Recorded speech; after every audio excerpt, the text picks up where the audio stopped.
What's up? I'm Ellen DeVine, Ellen DeVine Hair on Instagram. I'm a Sanvia ArTeam member, and today we're going to be going over the hush cut. So the hush cut is a cut that's come out of Korea. It's something that I've seen super talented Korean hairdressers do that's really inspiring to me.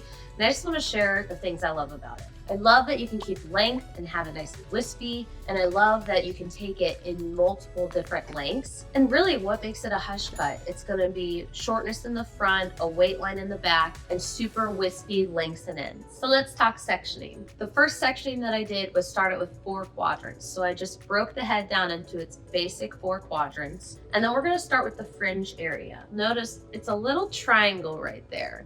So what we want to do is just isolate the hair in its natural fall. This is truly where the hair is going to naturally live on the head, and it comes through as a little triangle. An easy way to find it is that little orbital bone on the corner of the eye. You can take your comb on the spine and simply rock it up. Right where it lands, that's where the head starts to change direction. Another way to find it, if I take the spine of my comb, which is the side without the teeth, and we lay it right where it starts to lift off, right there, that's where that head starts to shift and change direction. And I'm just going to simply draw a vertical line to the corner of the eye. And that's going to give me the perfect fringe section. Now this cut doesn't necessarily have a short fringe every time. You can play with it. So you can keep it shorter, you can keep it longer. We're going to keep it a little longer today.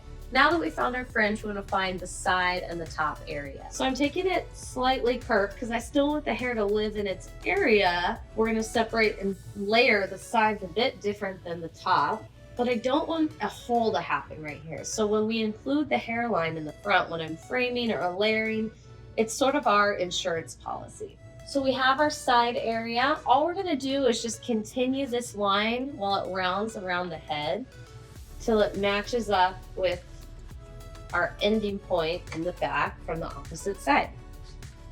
So now we're isolating this top section. Now you could take all these and put them into one clip if you'd like. We're just going to do 2 separate today. And that is it. We have our sectioning ready for our hush cut. So we're going to start in the nape and back area. Now, what makes this cut really unique is the length. When you have long hair, it's super shattered, super textured. So we're going to start with layering it, and then once it's dry, we'll go back through, we'll add texture and slice out some more weight. So we're going to start with a vertical section right at the center back of the head. So we have our center section. Here's the length, right? Nice and long. We're going to probably trim just a little bit of length off. What we can do is just simply elevate straight out. My length is right here, and I'm going to cut to meet that length. And then you'll start to see that you have shortness and length. Now we're going to have a moving guide. So let's drop the clip, and we're taking about 1/2 inch sections, and we're just going to continue working around the mannequin. Because I've now gone to the next section, my body is going to move with that. So I'm going to move my mannequin instead of my body, and boom, I'm lined up right with where I need to cut. So when you have a moving guide, your body position is so important because you want to just step over, get right in front of the section that you're cutting for the most precise cut. Okay, I'm combing from both sides. I'm elevating the hair straight out from the head, 90 degrees horizontal. And if I peel back, you can see this shortness that lives in there. See those little guides? That is our now reference guide. Okay, coming from the top and just sliding out to meet the bottom. I love doing this on any type of hair texture that just needs a release of weight. A lot of us carry weight in this back and nape area, a lot of density, thick hair. So if someone wants to thin their hair out and you want to do it with an actual rhyme or reason, this is a great way to do that. Just do some internal layering, and you can always allow your layers to cover that if it's one length, or continue to layer up with it. Okay, so now I'm cutting this section. So once again, my body position is going to shift to where I'm directly in front of that section. The greatest tool that you have in the salon is your mirror. So when I'm elevating the hair, we want to check our elevation by looking into the mirror. we are elevating it just straight out. And when I do that, the look I'm gonna have in my layering is gonna be a straight line. Okay, next section, same exact thing. So use a clip to make sure I don't pick up any excess hair, work nice and clean. Take a little piece from the previous section, and my body position is once again moving with my section. Pulling it straight out. Here's my guide right there.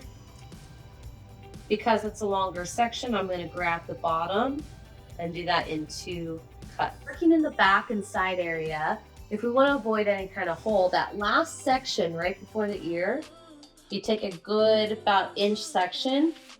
We can simply just over direct the previous section in the corner to avoid getting any kind of hole in that area. And we're just going to continue this all the way in the nape area. When we get to the top of the ear, we'll pause and catch up. So everything in the back and nape is cut and done. You can see we have our shorter length and our longer length, and we know we're going to cut a little bit of length off that bottom. So we just completed the back and nape area. Now we're going to move on to the sides right here. And guess what? It's the same thing. So we're going to do the exact same thing. It's almost like a trust the process scenario, because when you do this, you're going to be cutting a lot of length off, and that's okay because I know that we're going to be adding framing. So we're going to take that next section, same size, everything about a 1/2 inch, and we're going to do it the exact same way on this side area right here. So we're going to elevate straight out. I'm going to continue till I see my guide. Here's my guide right there. My finger position is vertical, but my finger angle is now diagonal. So it's going to be diagonal with volume to the bottom, meaning there's more hair on the bottom, aka more length. This last section, I'm just going to over direct to the previous. That's just going to allow me to have a little bit of extra length, weight to play with. All the way out. So just by doing that, you can see we have like a nice curve happening. It's soft, but there's still weight to it. So now all we're gonna do is we're just gonna clean up the perimeter, which is the length, and we're just gonna follow this line and continue to cut. So for the fringe area, what we're gonna do is we're gonna start by creating 2 guides. I completed one side, I'm gonna show you the other. So we're gonna take a guide right at the center front, or the part line right there, and cut it around that lip area that we mentioned. Now, if you don't have the other side cut, you just choose where you want that to start. So there's our starting guide. It's right around the lip area. Now, the ending guide is gonna be this little piece of face framing right there. So wherever the face frame, where that whole area where we're trying to save is, that would be our ending guide. So all we'll do is we're gonna take this entire section. We're gonna keep the elevation low because I don't want it too layered, but I'm gonna use over direction and slightly elevate it to get some layering. The over direction will create length and weight in the opposite direction. So then we can get that kind of swoosh to the bang. But I'm keeping all the grains of the hair flat and just wrapping it around. Here's my guide on the inside there, right there's my guide. Where I'm ending is right there. Just crossing over, my body position is about the opposite corner of the eye. My finger angle will just curve to match where that guide is ending. And just like that, we're getting that nice weighty kind of fringe and face frame that we're looking for. So let's break down how this cut sits in the crown area. So what you'll notice in these hush cuts is there's a line of weight. So it almost feels like a little bit of a graduated layering that you would see in maybe a bob, classic kind of graduated bob, where it gets short and gradually gets a little bit longer till you hit right behind the ear. Then things switch in the front. In the front, what starts to happen is it starts going short to long this way. So you're getting two opposing lines, which is what's really cool about this haircut to me. Lots of texture, lots of movement. So we're gonna do a little bit of over direction in the back section, and we're gonna make sure that we create this weight line, and you can choose where you want it to sit. I would prefer this to sit right about, just above the occipital bone. And so what you can do is cut a guide right at the highest point of the head right there. So here's that piece. Where do we want that shortest layer to sit? Right about there. And I'm just gonna cut. Now, because now we're gonna shift our elevation. Before we were going straight out, now we're gonna elevate it diagonally so we can kind of scoop some weight away and really exaggerate that roundness to the crown. So we're gonna lower our guest because we're gonna be working up pretty high. Now this is important for you to see, but also for our body position. We don't wanna be all the way up here working all the time. It's not gonna do us well in the end. So get your guest as low as you need. We're still working in those vertical sections, okay? And now we're just going to elevate diagonally up, and here's that guide right there. So you can see that guide, and we're just gonna cut. So you'll notice that my finger position is actually vertical, and the angle is dang near horizontal there. I'm not actually adding extra volume anywhere. I'm just cutting it even, and I'm allowing the elevation to sort of create that length for me. So picking up the rest of that bottom section, and I'm just gonna meet up with what's going on, just like that. Now we're gonna move to the next section. So still working around the head shape. I always like to clip down any hair I'm not working with when I don't wanna accidentally cut it. So if you don't wanna accidentally pick up the underneath, or you disconnect it, or whatever you're doing, horizontally clip the hair down so you're not picking up any unwanted hairs. It is something that really helps me out. And so I'm gonna take my next section. It'll be vertical, however, I'm working on a round surface. So my sections are almost gonna look radial in a way, but still vertical. Because I'm now over directing to the previous section, my body position is gonna stay parked right here. And you can see I'm taking all the hair from right here, but I'm pulling it over to that center back. So slightly over directed. And remember, we want to save our body and be able to cut at our heart level, or we can comfortably see the hair. So we're going to lower that guess. Now we want to comb from both sides, but remember, we're over directing. So our final comb will come from the outside so that I comb to my guide, because we're over directing to that previous section just to get a little bit of weight and length. Okay, so here's the start of my guide. We're just going to cut that off. Picking up any hair that fell out. Same thing, continuing that line. Boom, right there. And continue to cut. I am working with the 6-inch Artist Series shear. They're my favorite. They're super lightweight. If you tend to have like a daintier hand like I do, they're smaller, but they're so light. The steel is extremely high quality. I feel like you can almost feel every single hair that you cut, and I love that because I know I'm getting a precise cut out of it, and it cuts like butter. So we're gonna continue the next section over, and you'll probably get, depending on the width of the person's head, maybe like 4 sections up top here. Okay, now remember, we're gonna over direct slightly to that previous section. So slightly over directing, but still elevating diagonally. Okay, so we've over directed to the previous. My guide is right there. My finger position is vertical, and the angle that I'm putting in is even. The crown area, the back is all complete, and this is exactly what we are looking for. We're looking for a little bit of a bounce right there, so a hard weight line, and you can visually see it gets shorter here and a little bit longer as we get to the front. So we also want to see all this super wispy. In fact, it's still too thick, so remember, once it's dry, we'll texturize. But for now, we're gonna move to the top and incorporate everything back together. So on this top section, what we're looking for is shortness to length in the back. So we want it to go short to long.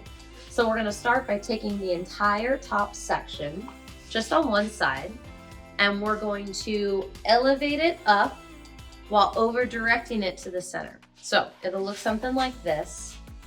My guide is gonna come from this fringe. So we'll pick up that fringe too.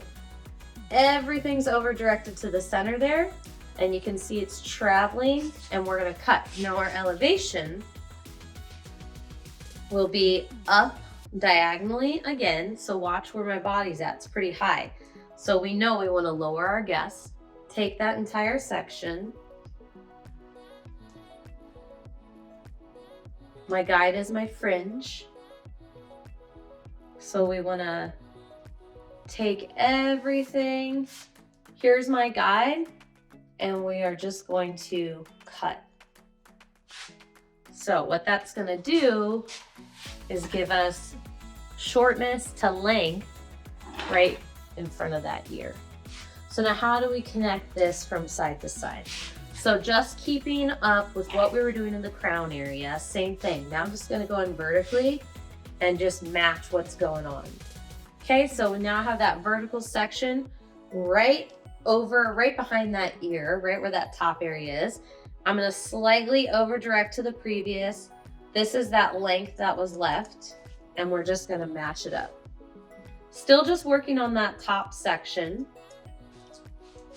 Okay, next section, same thing. We're gonna over direct. And we're just getting that extra length off. Just a bit. Let's dry and see. We'll complete the opposite side and catch you up.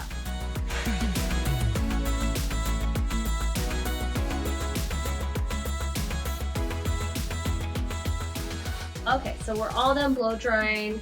It's looking great. It's exactly where we want it. We have our volume at the top, and then it gets really kind of textury, piecey at the bottom. However, it's super heavy still, so we really want this airiness to the cut. So for that, we're gonna pull out our slide cutting shears. So what makes these super awesome, super unique is the blade itself is rounded. So if you see how it's rounded like that, when you cut hair, the slide action when cutting isn't actually sliding, it's the fact that the blades do it for you. So when I cut, it's just gonna push that hair forward. So it's just gonna slide forward for me so we can get some weight out. So let me show you. So right where it's heavy up top here, I'm gonna take the slide cutting shear and watch how the blade just rolls that hair back for me. Go in between each section, and I'm just gonna cut, and it just rolls it forward for me so we can get a super soft line. And I'm taking a lot of hair out, but that's what we want. We wanna see that wispiness. You can see it start to sort of happen right there, but we're gonna continue doing this all over the head, just taking out, slicing away any kind of weight that you may see. Now we do still want a little bit of weight in that back area. So that's why I'm starting internal and taking weight out rather than affecting the perimeter where we have that blunt cut that we want.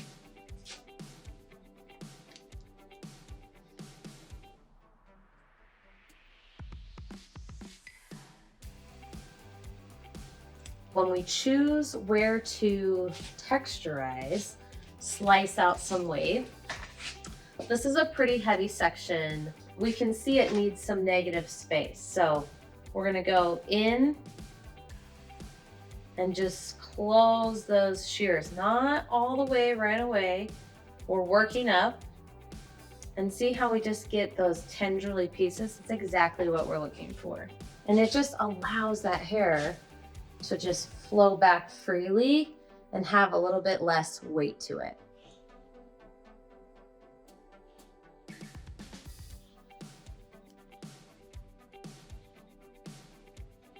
So with a little bit of styling, piecey, this is our complete hush cut. Now this side's untucked.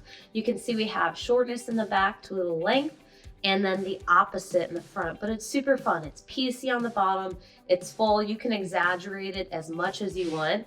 This side just showing what it would look like if someone tucked it. So if they want to tuck it behind the ear, you still have all this fun face framing, the fringe that you could always add in to make a little bit shorter. But I just think it's such a super cute cut, really unique and something different for us guests that have long hair. So it's something else you can offer them if they want to edge it up a little bit, change the look, or even get a little more volume. Thank you so much for watching today. Don't forget to follow me on Instagram. It's DeVine Hair. Stay connected. Subscribe to the Samvia YouTube channel so you can stay up to date on all of our education, and we'll see you again soon. Bye.